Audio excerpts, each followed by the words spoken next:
दोस्तों, government of India ने recently announce किया है कि इंडिया पाकिस्तान वॉर के साइडलाइन में हम लोग एक मॉक ड्रिल इंडिया में पूरे देश में पूरे नेशन वाइड कंडक्ट की जाएगी। अब ये मॉक ड्रिल एग्जैक्टली क्या है, इस मॉक ड्रिल में क्या क्या चीजें होगी, हमें क्या एहतियात बरतनी पड़ेगी, और अगर एग्जाम की बात कही जाए तो कौन से टॉपिक के ऊपर शायद सवाल बन सकते हैं हमारी आने वाली एग्जाम्स में, तो सभी के बारे में बात करेंगे इस हमारे सेशन में। दोस्तों, मेरा नाम है डॉक्टर पुष्पक पांडे और आप देख रहे हैं text book super coaching for bank exams. Now mock drill is nothing new. World war के टाइम पे मॉक ड्रिल्स वाले कंसेप्ट या ये सिचुएशन आपने बहुत बार देखी होगी, मूवीज के अंदर भी इसको कई बार दिखाया गया है। इवन जब कोल्ड वॉर एरा चल रहा था, cold war era means USSR, जिसको अभी रशिया कहते हैं, और यूएसए, इनके बीच में सेकंड वर्ल्ड वॉर के बाद थोड़ा सा एक शीत युद्ध जिसे कोल्ड वॉर कहा जाता है, ये सिचुएशन थी। उस सिचुएशन के टाइम पे भी कई बार हमारे देश में मॉक ड्रिल्स ऑर्गेनाइज किए गए थे कि कल अगर वॉर हो जाए, कल अगर अटैक हो जाए तो उस सिचुएशन पे हम कैसे रिएक्ट करेंगे, उस सिचुएशन में कॉमन लोग कैसे रिएक्ट करेंगे या कॉमन लोग कैसे रेडी रहेंगे, ये सारी चीजें पहले भी होती थी। बाद में ये कंसेप्ट बंद हो गया बिकॉज इंडिया डिफेंस वाइज बहुत स्ट्रॉन्गर बन गया, सारी चीजें काफी कंट्रोल रही, और वॉर वाली सिचुएशंस जो है वो मींस देश के अंदर तक कोई घुसे इतनी तो सिचुएशन नहीं थी हमारी। बट अभी जिस तरीके से वॉर वाला सिनारियो चल रहा है, यू नेवर नो, क्योंकि आजकल एडवांस लेवल के वेपन्स हर कंट्री के पास है, तो फ्यूचर रेडी रहने के लिए ये कंसेप्ट अनाउंस किया गया है। अब इस कंसेप्ट में एग्जैक्टली हमें कुछ फैक्टर्स के ऊपर बात करनी पड़ेगी। सबसे पहला फैक्टर यह है, और जो शायद एग्जाम में भी पूछा जा सकता है, कि हमारे पास सिविल डिफेंस रूल 1960 है। इस सिविल डिफेंस रूल 1960 के अंदर मिनिस्ट्री ऑफ होम अफेयर्स के साथ सारे पावर होते हैं कि वो ऐसी कुछ चीजें देश के लिए ऑर्गेनाइज कर सकती है। तो सिविल डिफेंस रूल 1968 के तहत इसका अनाउंसमेंट किया गया है। तो यहां पे mock drill is plan by Indian authorities to test civilian readiness. इसको टेस्ट करने के लिए लोग कितने रेडी है, पैनिकनेस नहीं होना चाहिए। आजकल सोशल मीडिया में अफवाहें बहुत फैल जाती है, तो इन सबको ध्यान में रखते हुए एक रेडीनेस के तौर पे इसे ऑर्गेनाइज किया जा रहा है। अब इसमें एग्जैक्टली क्या क्या होगा तो उसके ऊपर बात करते हैं। अब सबसे मेन फैक्टर की होम अफेयर्स मिनिस्ट्री, जो अमित शाह सर फिलहाल मिनिस्टर है, उनके अंडर इसे ऑर्गेनाइज किया जाएगा। अब इसमें कौन कौन इन्वॉल्व होगा, यहां पे सारी डिस्ट्रिक्ट अथॉरिटीज इन्वॉल्व रहेगी for coordination, means district collectors होंगे, आपके एसपीज होंगे, लोकल डिपार्टमेंट्स होंगे, इन सबको यहां पे इन्वॉल्व किया गया। होम मिनिस्ट्री ने ऑलरेडी सबको सारी चीजें इंफॉर्म करके रखी है। इसके अलावा home guards and civil defence wardens, ये भी ग्राउंड ऑपरेशंस में सबसे बड़ा भागीदारी प्ले करेंगे। तो हर डिस्ट्रिक्ट में, हर एरिया में होम गार्ड्स और सिविल डिफेंस वार्डन वाला कंसेप्ट होता है। इसके अलावा एनसीसी, एनएसएस, एनवाईकेएस के वॉलंटियर्स जो होंगे वो भी यहां पे रोल प्ले करेंगे। स्टूडेंट्स जो होंगे यहां पे वॉलंटियर के तौर पे काम करेंगे। तो इस तरीके से इसको लिया जाएगा। And the drill, each state and union territory must submit action taken report. तो ऐसा नहीं कि हमारे यहां पे हुआ ही नहीं या हमारे यहां पे किसी ने ड्रिल ही नहीं करवाई, ऐसे कोई सीन नहीं होने चाहिए। इसलिए हर डिस्ट्रिक्ट अथॉरिटी को, हर स्टेट को, हर यूनियन टेरिटरी को बोला गया है कि उनको एक्शन टेकन रिपोर्ट ये प्रेजेंट करना पड़ेगा।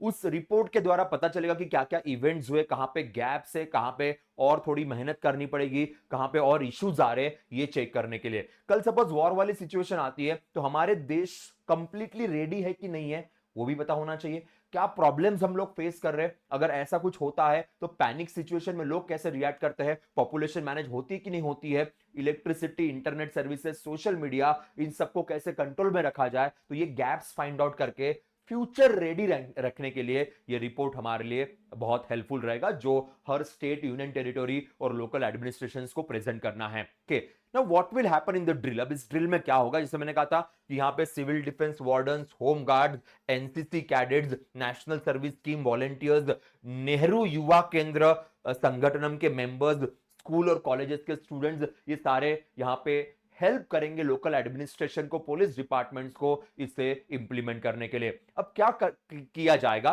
Now air red warning sirens पूरे देश में सुनने को मिलेंगे, अलग अलग सिटीज में सुनने को मिलेंगे। स्पेशली जो बॉर्डर एरियाज की सिटीज है वहां पे ये सायरन्स थोड़े ज्यादा देखने को मिल सकते हैं, जहां पे डिफेंस एरियाज है वहां पे भी शायद इसको सुनने को मिल सकता है। Then training of civilian students के, सो स्पेशली स्टूडेंट्स, और जो स्टूडेंट्स है या फिर वॉलंटियर्स है उनको ट्रेनिंग दी जाएगी कि वो किस तरीके से लोगों को हेल्प करे, किस तरीके से लोगों को सपोर्ट करे ऐसे सिचुएशन में। देन यहां पे provision of crash blackout measures, suddenly blackout होगा, सडनली लाइट्स चली जाएगी, सो ब्लैकआउट के सिचुएशन में कैसे काम किया जाए, उस सिचुएशन में कहां पे जाए, या अगर अटैक होता है तो जो वॉलंटियर्स है वो स्पेशली ओल्ड एज, महिला और बच्चों को कैसे हेल्प करे, ये सारे गाइडलाइंस यहां दिए जाएंगे।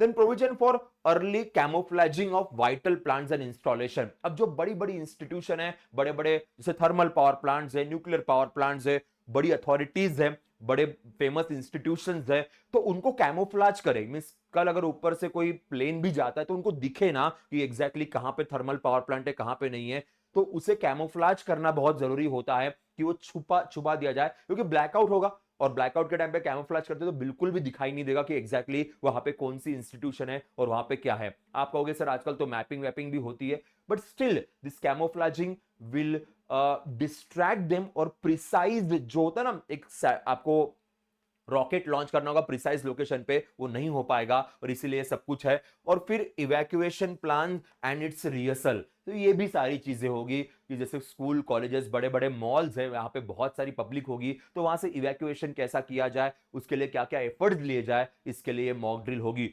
छोटी बड़ी मॉक ड्रिल आपने कई बार आपके सिटी में देखी होगी, छोटे बड़े तौर पे मॉक ड्रिल्स पुलिस डिपार्टमेंट कई बार या फायर डिपार्टमेंट कई बार मॉल्स में, कॉलेजेस में, स्कूल्स में करवाते हैं, ऑफिसेस में करवाते हैं। अब ये नेशनल लेवल का मॉक ड्रिल है जो अटैक से बचने के लिए। अब अगर इसको ब्रेक डाउन करते तो एयर रेड सायरन्स की जब मैं बात कर रहा था, पब्लिक अलर्ट सिस्टम के हिसाब से ये काम करेगा, तो आप अपने हिसाब से कवर कर सकते हो अपने आप को, कहीं पे जहां पे अटैक से आप बच सकोगे वहां पे अपने आप को कवर करने के लिए बेटर होगा। अगर आप खुले मैदान में घूम रहे हो तो कहीं पे साइड में जाके छुप जाइए ताकि अटैक होने से या कुछ भी प्रॉब्लम होने से आप बच सके।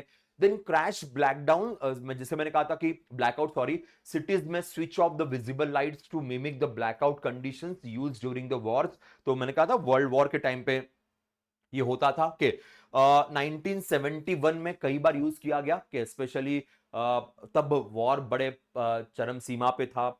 जैसे हम बात करते कि बांग्लादेश क्रिएशंस के टाइम पे, इवन चाइना वॉर के टाइम पे भी काफी ज्यादा इसका यूज किया गया था हमारे देश के अंदर।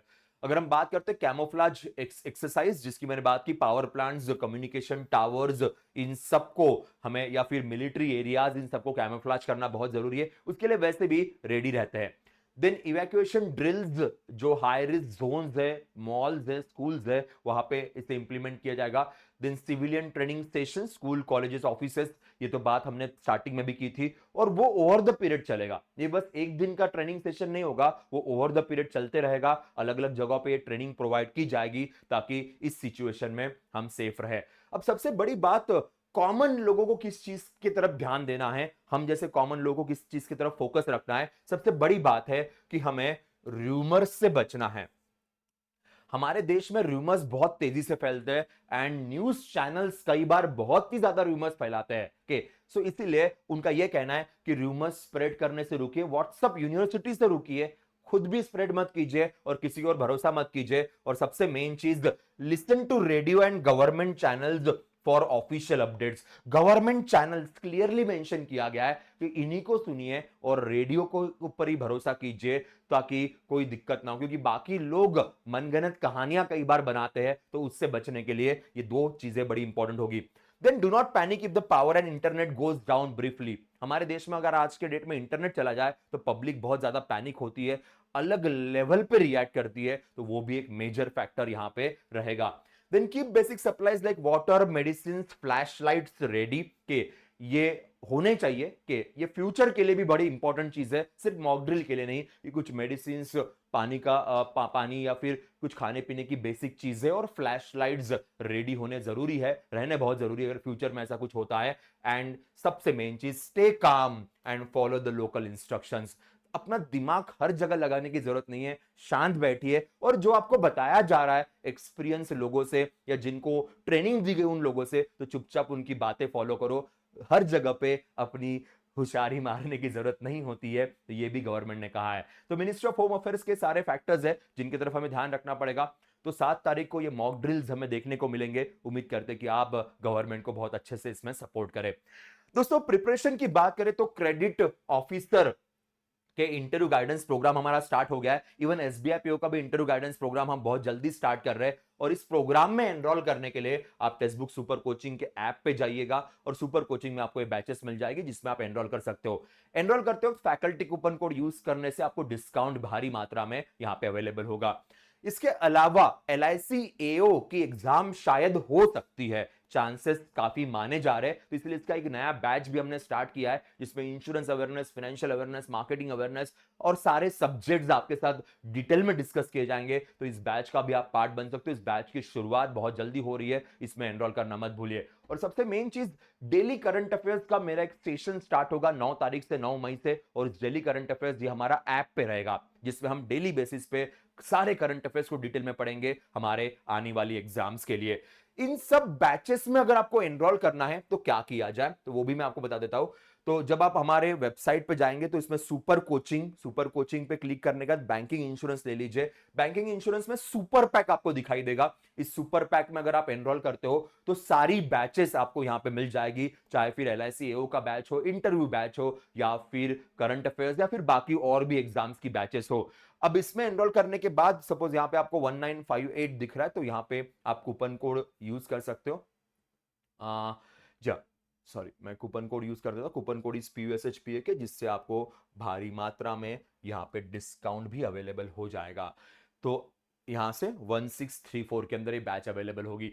अगर आपको केवल और केवल सिर्फ इंटरव्यू बैच करनी है तो इंटरव्यू बैच भी यहाँ पे अवेलेबल है। 799 के अंदर इंटरव्यू बैच है। यहाँ पे 799 दिख रहा है, कूपन कोड यूज करोगे तो 699 के अंदर ये इंटरव्यू बैच आपके लिए अवेलेबल हो जाएगी। ठीक है, तो यस गाइस, दैट्स ऑल। कल के मॉक ड्रिल के लिए गवर्नमेंट ऑफ इंडिया को बहुत बहुत शुभकामनाएं। हम आप सबको भी, और सपोर्ट करेंगे गवर्नमेंट को इस सिचुएशन में। तब तक के लिए बाय बाय, टेक केयर।